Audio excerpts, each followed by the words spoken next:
Coming up, we're counting down the top 10 two-stroke sport bikes ever built. From engineering marvels to models that dominated the racing world, which one stands out as the most unforgettable? And which one belongs in your dream garage? Let's find out. Number 10, the Langen two-stroke. The Langen two-stroke stands out as a modern throwback, offering something rare in today's motorcycle world. It's not just about retro looks, though the styling does nod to classic cafe racers, but about how it blends handcrafted engineering with new technology. The carbon fiber frame and 7020T6 aluminum chassis keep the weight down to just 120 kilograms, or 265 pounds. That's lighter than most modern sport bikes. Pair that with a 249.5 cubic centimeter V-twin engine delivering 75 horsepower at 12,700 revolutions per minute, and you get a power-to-weight ratio of over 600 horsepower per ton, numbers that put it in the same league as some of the fastest cars on the planet. Bringing a two-stroke back to market wasn't just a statement, it was a technical challenge. Emissions laws have sidelined two-strokes for years, mostly because of unburned hydrocarbons escaping through open intake and exhaust ports.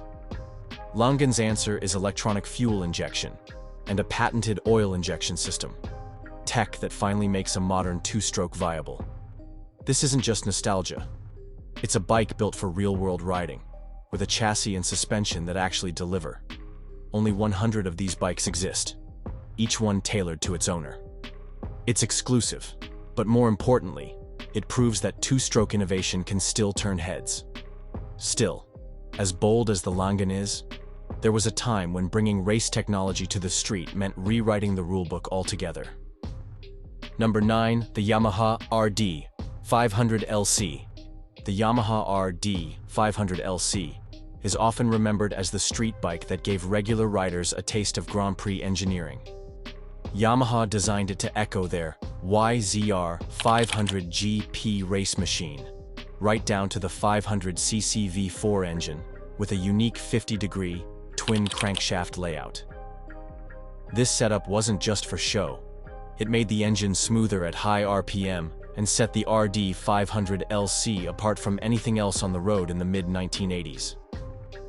With 88 horsepower at 9,500 RPM and 48 pound-feet of torque at 8,500 RPM, the numbers were impressive for a production bike.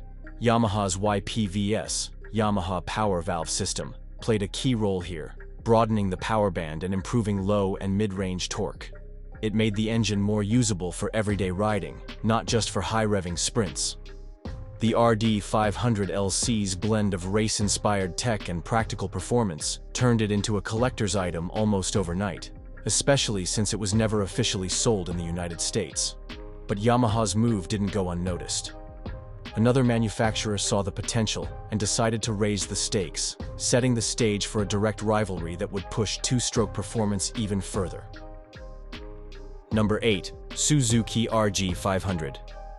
Suzuki's RG500 Gamma quickly carved out its own identity in the world of two-stroke sport bikes. Drawing directly from the RG Gamma 500 Grand Prix machines that won championships in the early 1980s, the Gamma offered something that felt much closer to a true race bike than most riders had ever experienced.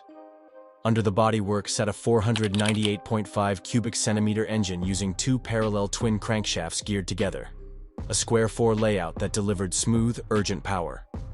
Rotary valve induction, also taken from the GP bikes, made the Gamma's throttle response sharp and distinctive. The numbers told their own story. 95 horsepower at 10,500 RPM, all on a 386-pound bike. That power wasn't just about top speed. It came alive in the upper revs, giving a hard surge that kept riders on their toes. Suzuki's SAEC, Suzuki Automatic Exhaust Control, Power Valve System broadened the power band, making the Gamma more flexible than many of its rivals. The aluminum box section frame, adjustable suspension, and full floater rear end gave it a level of handling that matched its engine performance. The RG500 Gamma's brief production run only enhanced its reputation. It was a bike that showed what could happen when racing technology met the street, sometimes with results that surprised even the engineers. Not every bold idea worked out as planned, though. Number 7. The Bimota V Due Evoluzione. The Bimota V Due Evoluzione is a story of high expectations and hard lessons. Bimota set out to create the world's first fuel-injected two-stroke sport bike, hoping to combine clean emissions with sharp performance. The 499 cubic centimeter, 90-degree V-twin engine was paired with electronically controlled direct fuel injection, a dry clutch, and a lightweight chassis. On paper, the V Due promised over 600 horsepower per ton, a figure that put it ahead of many superbikes. But the reality was less impressive. The first production run was plagued by issues. Oil leaks and piston seizures traced back to flawed crankcase sealing. The fuel injection system, designed to help the bike meet emission standards, delivered inconsistent throttle response and a narrow power band.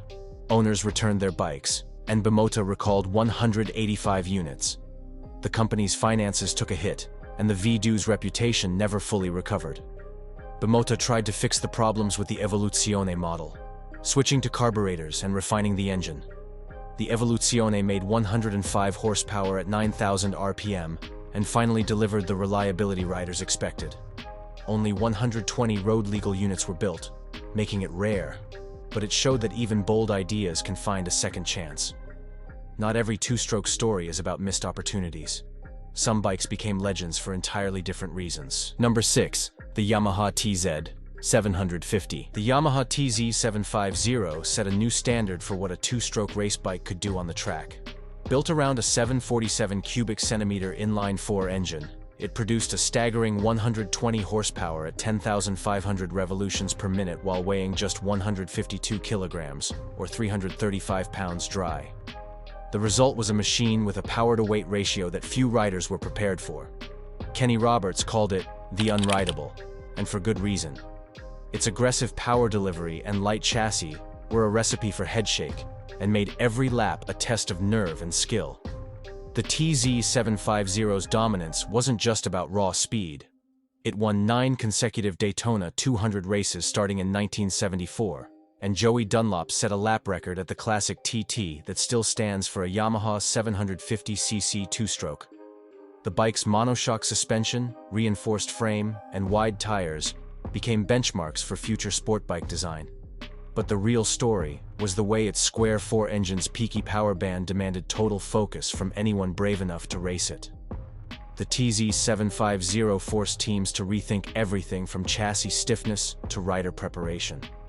Some manufacturers saw this level of performance and decided to take their own shot at the top tier of Grand Prix racing, even if it meant starting from scratch. Number 5. The Kawasaki KR500. Kawasaki's KR500 entered the 500cc Grand Prix scene with a different mindset. Instead of following the usual path, Kawasaki built the KR500 around an aluminum monocoque frame that doubled as the fuel tank. This approach aimed to improve chassis stiffness and centralize mass, giving the bike a distinct feel compared to its rivals. The engine was a 494.7 cubic centimeter square 4, liquid-cooled two-stroke with rotary disc valves, producing 120 horsepower. On paper, the power matched the competition, but the KR500's weight, about 40 pounds heavier than its closest rivals, was a constant problem. Cork Bollington rode the KR500 through several seasons, and while the bike showed flashes of speed, it struggled to keep up with the lighter, more agile machines from Honda and Yamaha. Kawasaki made updates, including a lighter chassis and magnesium crankcase, but the weight and long wheelbase held it back. The KR500 did manage a British national title with Bollington in 1982, but podiums in the World Championship were rare. Despite its challenges, the KR500 stood out for its innovation and Kawasaki's willingness to try something different. It didn't rewrite the record books, but it did show that there was more than one way to approach Grand Prix racing. Sometimes, success comes from changing the formula entirely. Number 4. The Honda NS500. Honda's NS500 arrived just as the Grand Prix landscape started to shift. The bike used a 499 cubic centimeter, 120-degree V3 two-stroke engine, a setup that drew on lessons from Honda's Daytona racers. This engine produced 123 horsepower at 11,000 RPM and 58 pound-feet of torque at 10,500 RPM. The NS500's compact design and single crankshaft kept weight down to 238 pounds, and the 54-inch wheelbase gave it a level of agility that stood out against the heavier, more traditional four-cylinder rivals. The NS500's chassis was built for quick changes of direction and high cornering speeds. Honda's engineers placed four 36mm KR500 carburetors between the cylinders to boost air intake, and a set of intertwined expansion chambers handled exhaust flow. Early reliability issues, like piston and cylinder seizures, were solved with Nikasil cylinder plating. In 1983, Honda added the ATAC auto-controlled torque amplification chamber system. This device used exhaust pulsation to broaden the power band, making the NS500 more flexible at lower RPMs, a key advantage on tight circuits. Freddie Spencer's championship win on the NS500 proved that a lighter, more agile bike could take on the established favorites. That approach to design, focusing on compactness and power delivery, continues to influence how some builders chase the feeling of classic GP machines.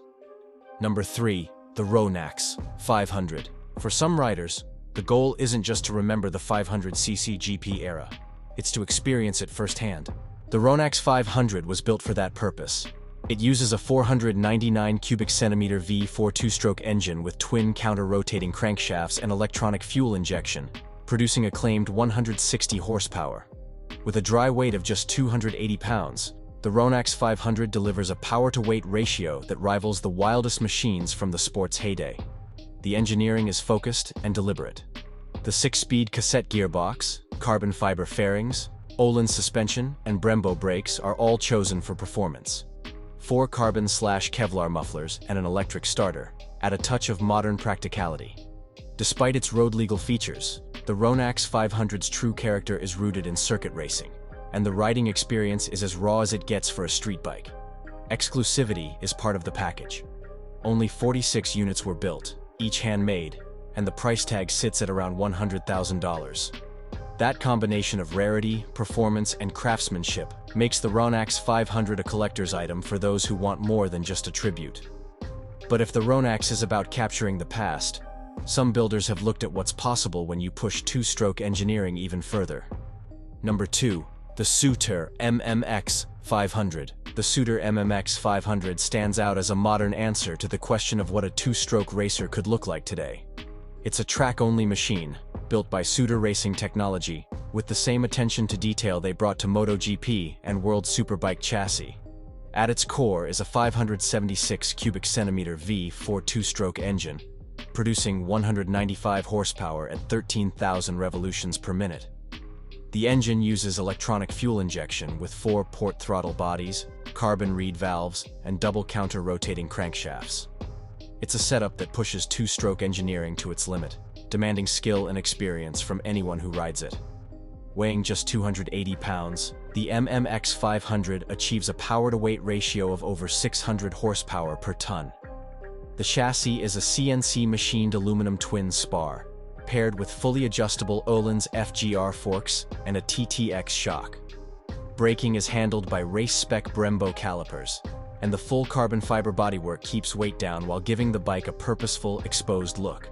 The exhaust system, built by Akrapovic, delivers a sharp, unmistakable two-stroke sound. Only 99 units were ever made, each carrying a price tag of $130,000. The MMX 500 isn't about nostalgia.